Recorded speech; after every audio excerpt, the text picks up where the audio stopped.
ரொம்ப அழகா ஒரு மெல்லிடையை போல நிறைய கருத்துக்களை நினைவாற்றலோட வச்சுட்டு தொடர்ந்து பேசக்கூடிய ஆற்றல் வாய்ந்த அன்பு பிள்ளை உங்கள் கைத்தட்டலோடு ஜெயஸ்ரீ மீனாட்சி. மதுரை ஆளும் மீன்விழியால் மீனாட்சி பட்டினத்தில் பிறந்து தன்னாட்சி செய்கின்ற கோணாட்சி புரியும் மீனாட்சி பாதம் தொட்டு இந்த மீனாட்சியின் பாதத்தை உங்கள் முன் வைக்கிறேன். அற்புத கீர்த்தி வேண்டின், ஆனந்த வாழ்க்கை வேண்டின், நற்பொருள் கூடல் வேண்டின், நலமெல்லாம் பெருக வேண்டின், கற்பக மூர்த்தி தெய்வ களஞ்சிய திருக்கை சென்று பொற்பதம் பணிந்து வாரியர் பொய்யிலே கண்ட உண்மைன்னு சொன்னார் கண்ணதாசன் ஐயா. கண்ணதாசனுடைய தனிப்பாட்டு, பக்தி பாட்டு, பிள்ளையார் பட்டியல பாடின பாட்டு. விநாயகருக்கு ஐயா பாடிய பாடல் ஔவையாரின் விநாயகர் அகவலுக்கு சமமாக போற்றப்படும் ஒரு பாடல். அருவா அருவா. சீதக்கலப செந்தாமரைக்கு இணையாக பேசப்படுகிற ஒரு விநாயகர் பாடல் அழகு. இங்கே இந்த காளியம்மன் கோவில்ல இருந்துதான் ஐயாவுக்கு ஞானம் வந்தது. அதுக்காக நிறைய பாடல்கள் பாடியிருக்கார். அதே மாதிரி முருகன் மேல ஒரு பாடல், அள்ளி கொடுப்பதில் வல்லமை பெற்றவன் அப்பன் பழனி அப்பன், தினம் அச்சம் தவிர்ப்பவன் ஆறுதல் சொல்பவன் அப்பன் பழனி அப்பன் அப்படின்னு கடவுளை அள்ளி கொடுப்பவராக அழகாக வர்ணனை செய்த ஒரு கவிஞர் நம் கண்ணதாசன் ஐயா. அவருக்கு நிறைய கஷ்டங்க, வாழ்க்கையில தொட்டதெல்லாம் கஷ்டமா தான் இருந்தது அவருக்கு. அவரை பற்றி ஒரு பாடல் எழுதுகிறார். தான் பெற்ற பிள்ளையை ஏன் பெற்றோம் என்றுதான் தாய் என்று மாண்டு போனாள், தந்தையும் இப்பிள்ளை உருப்படாதென்றுதான் தனிலே வெந்து போனார், ஊன் பெற்று உயிர் கொடுத்து இறைவனும் உயரத்தில் நின்று கொண்டான், உதிரத்தின் அணுவிலே தமிழெண்ணை மட்டும்தான் உறவாக வந்து நின்றார் சொன்னாருங்க. தமிழெண்ணையை உறவாக, உணர்வாக, உயிராக கருதியவர் நம் கண்ணதாசன் ஐயா. அவருக்கு நிச்சயமாக இலக்கியம் மட்டும்தான் துணை செய்திருக்க முடியும். நடுவர்களே ஒண்ணு அவங்க புரிஞ்சுக்கல,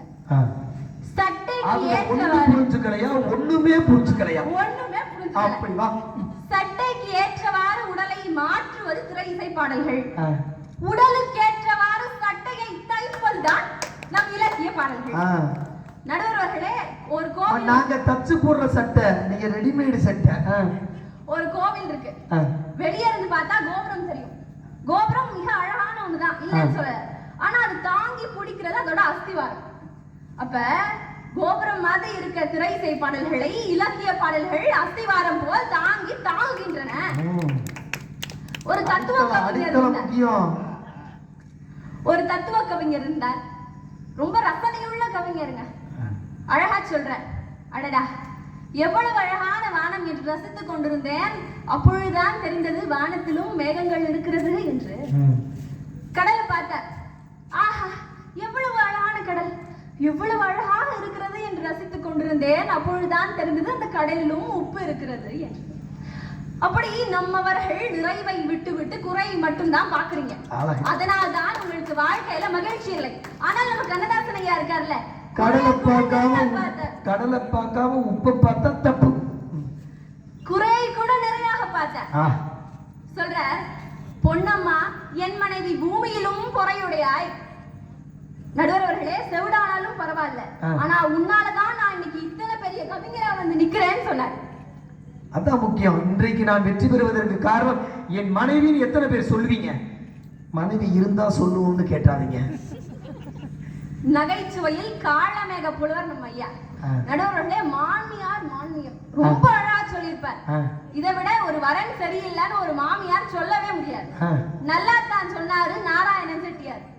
வள்ளூரை கொண்டு வந்து வாசலில விட்டாக, கல்லா பிறந்ததையும் கரும்பாம் குட்டியையும் செல்லா பணத்தையும் செல்ல வச்சு போனாக, 8 கண்ணு விட்டறிக்க என் தம்பி மகள் இருக்க, குத்துக்கல்ல போல ஒண்ணு கூட்டி வந்தோம் வீடு வர. அப்படியே செட்டிநாட்டு வழக்கு. நடுவர்களே நம்ம ஐயாவுக்கு வந்து 3 வீக்னஸ். இந்த பாட்டுல அடுத்த பேரை நான் ரொம்ப விரும்புறது, அதனால சொல்றேன். சொல்லுவா, எப்படியா தம்பி மகளை கூட கல்யாணம் பண்ணிருக்கலாம், அந்நியத்துல பொண்ணு எடுத்தேன் ஒன்னும் தரல. அதை எழுதுவாரு, தம்பி மக சமைச்சா சமையெல்லாம் வாசம் வரும், தம்பி மக சமைச்சா சமையெல்லாம் வாசம் வரும், அள்ளி இலையிலிட்டா அடுக்கடுக்கா வெள்ளி வரும், உன்ன ஒரு கையெடுத்தா உள்நாக்கில் நீர்வழியும், அப்ப கிண்டி விட்ட கீரைக்கு கீழிறங்கும் தெய்வமெல்லாம், கத்தரிக்காய் கூட்டு வச்ச கடவுளுக்கே பசி எடுக்கும், அப்படி சமப்பாளே அள்ளி அள்ளி வப்பாளே, அடுப்படிக்கு நான் போக அவசியமே இல்லாம உட்கார்ந்த வாய் வரைக்கும் ஓடி வந்து வப்பாளே, இவளும் சமைச்சா எல்லாம் தலையெழுத்து. கீரையில முருங்க முளையா முளைச்சதடி, விடிஞ்சா எழுந்திருச்சா வேறுகா இல்லையடி. அழகு. ரொம்ப அழகா சொல்லியிருப்பார். அதே மாதிரி நம்ம ஐயாக்கு 3 வீக்னஸ். ஒண்ணு வந்து தாமதம், மறதி, தூக்கம். இது எல்லாருக்குமே இருக்க ஒண்ணுதான். ஆமா, இது தவிர்க்கவே முடியாது. நம்ம ஐயாவே சொல்லியிருப்பாரு, தான் எனக்கு வீக்னஸ், தயவு செஞ்சு என்னை மட்டும் பின்பற்றிடாதீங்க அப்படின்னு சொல்லியிருப்பாரு. அப்ப காரைக்குடி கம்பன் கழகத்துக்கு மட்டும் ரொம்ப கரெக்டான டைமுக்கு பர்ஃபெக்ட்டா போய் நிற்பார் நம்ம ஐயா. என்ன கதைன்னு கேட்டா, அங்க கணேசன் செட்டியார்னு ஒருத்தர் இருக்கார். அவர் வந்து என்ன சொல்லிடுவார், அவருக்கு நேரம்னா நேரம் தான். ஒரு தடவை என்ன ஆயிடுச்சு, நம்ம கலைஞர் ஐயாவை கூப்பிட்டுருக்காரு. அவர் தாமதமா வந்தனால ப்ரோக்ராமே வேற ஆளை வச்சு நடத்திட்டார். சோ அப்படி ஒரு பர்ஃபெக்ட்டான பர்சன் கிட்ட நம்ம பர்ஃபெக்ட்டா இருக்கணும்னு நினைக்கிறார் கண்ணதாசன் ஐயா. அது அழகா சொல்றார், கடிகாரம் பார்த்ததுதான் காரியங்கள் செய்வேன்னு பிடிவாதமாக இருக்கும் பேரவையின் தலைவரே, கடிகாரம் என் பகைவன். கடிகாரம் என் பகைவன். கணேசன் பயத்துல காலம் அறிந்து கடிகி வந்தேன். நடுவர் அவர்களே, திரைப்பாடலுக்கு தத்தகாரம் கொடுத்துருவாங்க. அதுக்குள்ள பல்லாங்குழியில முத்துக்களை போடுற மாதிரி நம்ம வார்த்தைகளை போடணும். ஆனா நம்ம இலக்கிய பாடல்கள் பாத்தீங்கன்னா நம்ம ஓன் சிந்தனை, ஓன் கற்பனை, எல்லாமே நம்மளோட உணர்வு, உணர்ச்சி, உயிர், உருவகம் எல்லாமே நம்மளோட, எல்லாம் நம்மதான் சிந்தனை தான்.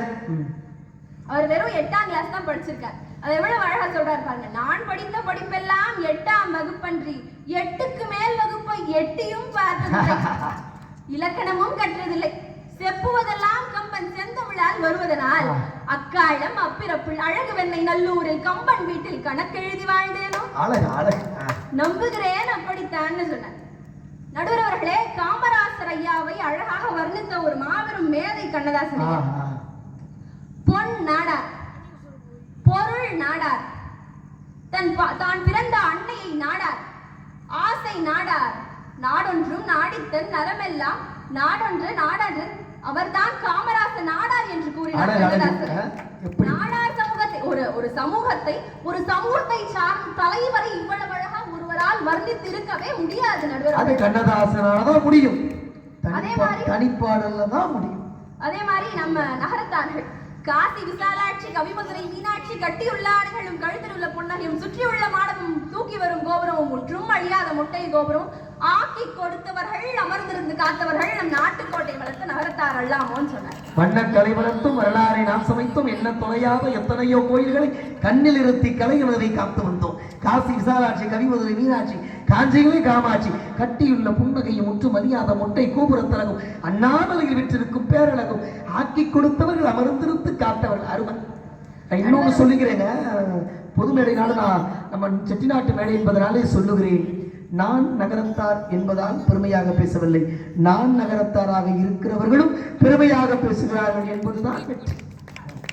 அவரோட இறப்ப அவரே ஃபீல் பண்ணிருக்காரு. இருந்து பாடிய இறங்கப்பா, பாரியோடும் தலைப்பு அழகா சொன்னான். இருந்து பாடிய இறங்கப்பா, பாரியோடும் கொடை போக, பார்த்தனோடும் கடை போக, படர்ந்த வல்வில் ஓரியோடும் அறம் போக, உலகமறை வள்ளுறவர் துறையும் போக, என் சொல்லி வருந்துவேனோன்னு சொல்லியிருக்காரு. அரும் அரும் அருமை. அதே இறங்கிருப்பாவ அவருக்கு பாடினது மாதிரியே நேருக்கு பாடுவாரு. சீரிய நெற்றி எங்கே, சிவந்த நல் இதழ்கள் எங்கே, கூறிய விழிகள் எங்கே, குறுநகை போனது எங்கே, நேரிய பார்வை எங்கே, நிலமெல்லாம் வணங்கும் தோற்றம் நெருப்பினில் வீழ்ந்தது எங்கே, சாவே உனக்கு ஒரு நாள் சாவு வந்து சேராதோ, சஞ்சலமே நீயும் ஒரு சஞ்சலத்தை பாராயோ, தீயே உன்னையும் நாம் தீமூட்டி பாரோ. நடுவர்களே, கண்ணனையும் கண்ணதாசனையும் பிரிக்கவே முடியாது.